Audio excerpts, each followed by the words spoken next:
আমরা দেখছি যে মুসল্লিরা কিন্তু এরই মধ্যে কাতার সোজা করছেন, অর্থাৎ তারা কাতারে দাঁড়াচ্ছেন এই এখনই, অর্থাৎ ঠিক এখন ঘড়ির কাঁটার সময় 7টা এবং পূর্ব নির্ধারিত যে সময় অর্থাৎ প্রথম জামাতের যে আনুষ্ঠানিকতা সেটি কিন্তু এই শুরু হয়ে যাচ্ছে এই কিছুক্ষণের মধ্যেই, অর্থাৎ 7টা শুরু হওয়ার কথা ছিল যেহেতু প্রথম জামাত, সেই এই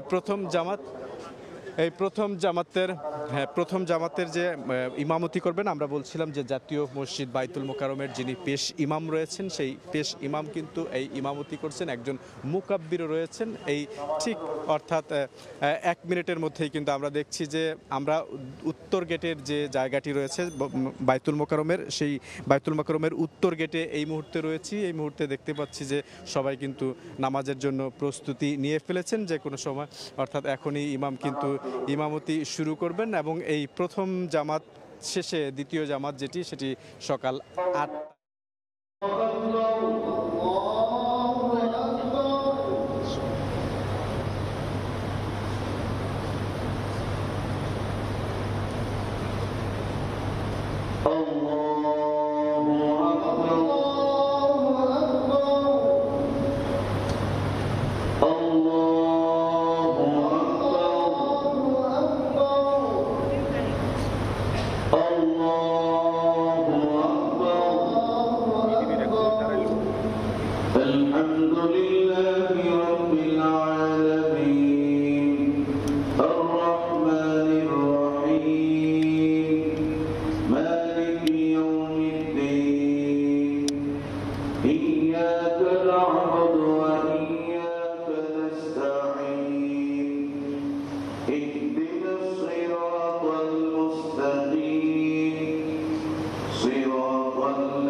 فصل لربك وانحر إن شانئك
Fix ধরে রাখতে হবে সালাম দিয়ে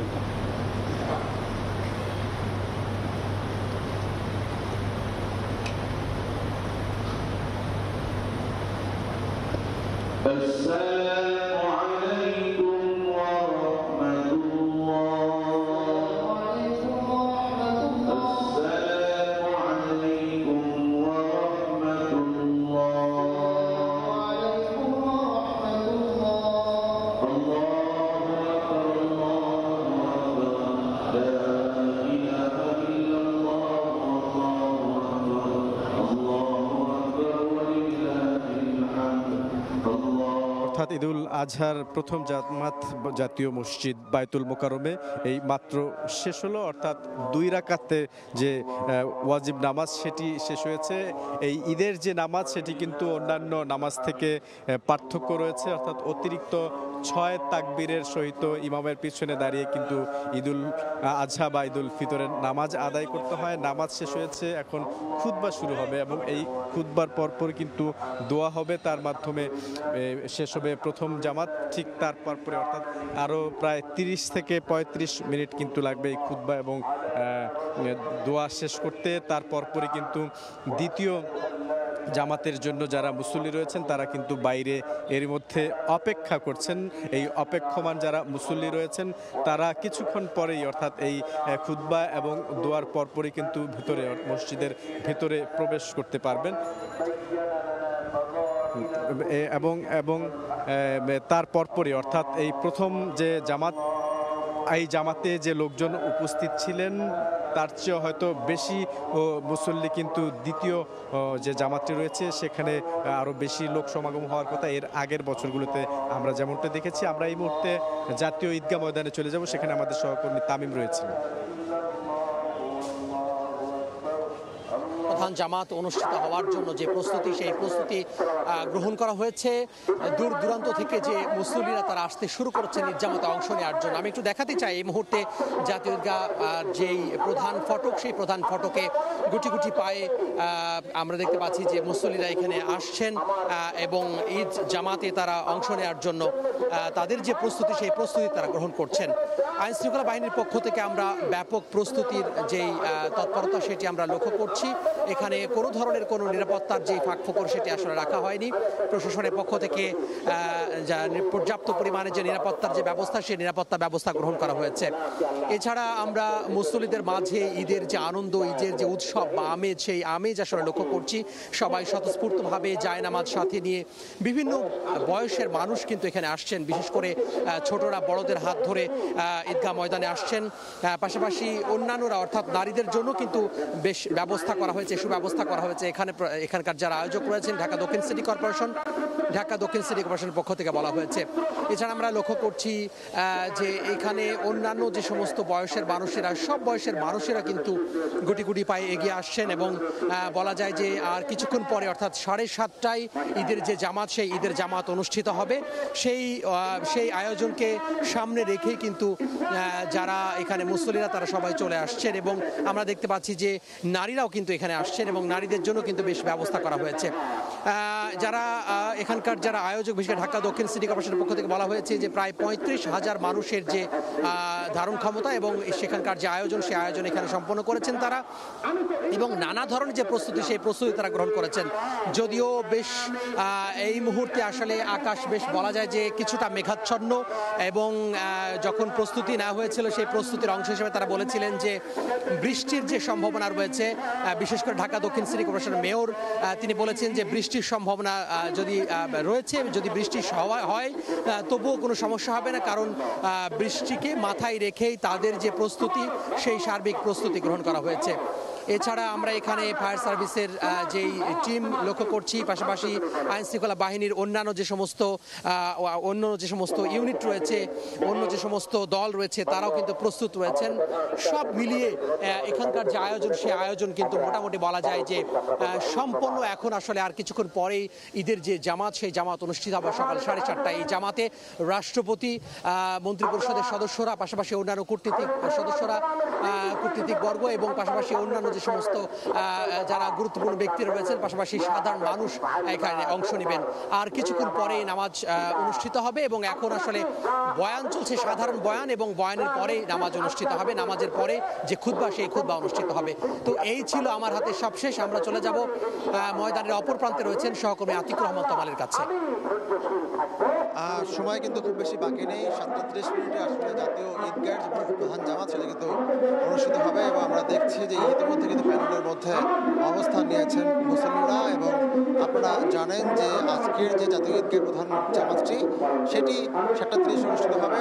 ধারণা করা হচ্ছিল বা আবহাওয়ার যে পূর্বাভাস বলা হচ্ছিল যে দুপুরের পর থেকে বৃষ্টি হতে পারে, অর্থাৎ এখন আকাশ কিছুটা মেঘাচ্ছন্ন রয়েছে, কিন্তু বলা চলে যে ঈদের যে ঝলমলে সকাল সেটি কিন্তু আমরা দেখছি যে ঈদের ঝলমলে সকাল কিন্তু আসলে সেই সকালকে সাক্ষী রেখে ইতিমধ্যেই বহু মুসল্লি কিন্তু আসলে জায়গায় অবস্থান নিয়েছেন।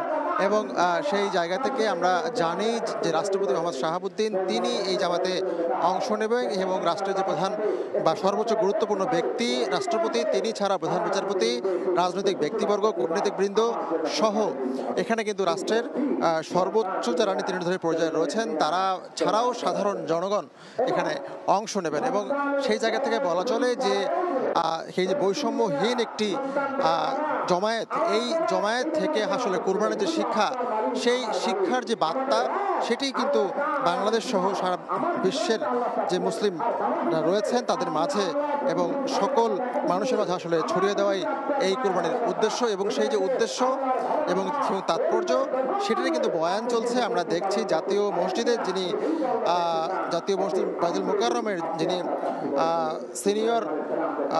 সিনিয়র ইমাম রয়েছেন, পেশ ইমাম হাফেজ মাওলানা মুফতি মিজানুর রহমান, তিনি কিন্তু কুরবানির যে আদর্শ এবং কুরবানির যে উদ্দেশ্য সেটি কিন্তু নিয়ে আসলে বয়ান করছেন। এবং তারপর আপনারা জানেন যে জাতীয় মসজিদের খতিব হাফেজ মাওলানা মুফতি রুহুল আমিন তার যে ইমামতি, সেই ইমামতিতে কিন্তু আসলে আজকের যে নামাজ সেটি অনুষ্ঠিত হবে। এবং আমরা দেখছি যে নামাজ 7:30টায় শুরু হবে, সেটিকে সামনে রেখে 5 স্তরের যে নিরাপত্তা বলয় গড়ে তোলা হয়েছে, সেই বলয় কিন্তু আসলে ভেদ করে মুসল্লিরা কিন্তু কয়েক দফা তল্লাশির মধ্যে দিয়ে কিন্তু এখানে ঢুকছেন। এবং সেই জায়গা থেকে আপনারা জানেন যে 35,000 মুসল্লি কিন্তু আজকের এই জামায়াতে অংশ নেবেন। এবং যদি এই জামায়াতের পরও আসলে জায়গা না সম্পূর্ণ হয় সেক্ষেত্রে মূল সড়কে আসলে তারা অংশ নেবেন। এবং সেই জায়গা থেকে আমরা দেখছি যে 5 স্তরের যে বলয়, সেই বলয় কিন্তু আসলে গড়ে তোলা হয়েছে। শুধু পুরুষই নয়, নারীরা কিন্তু এখানে অংশ নেবেন। সবকিছু মিলিয়ে বলা চলে যে সমস্ত আয়োজন সম্পন্ন। আর কিন্তু 20 মিনিটের সময় বাকি রয়েছে, এরপরে কিন্তু এই যে ঈদের জামাত সেটা কিন্তু শুরু হচ্ছে। তো সব মিলিয়ে বলা চলে এখান থেকে এই ছিল আমার কাছে সবশেষ খবর। বাইতুল মোকাররম এবং জাতীয় ঈদগাহ ময়দান থেকে জানছিলাম ঈদ যাত্রার সবশেষ খবর।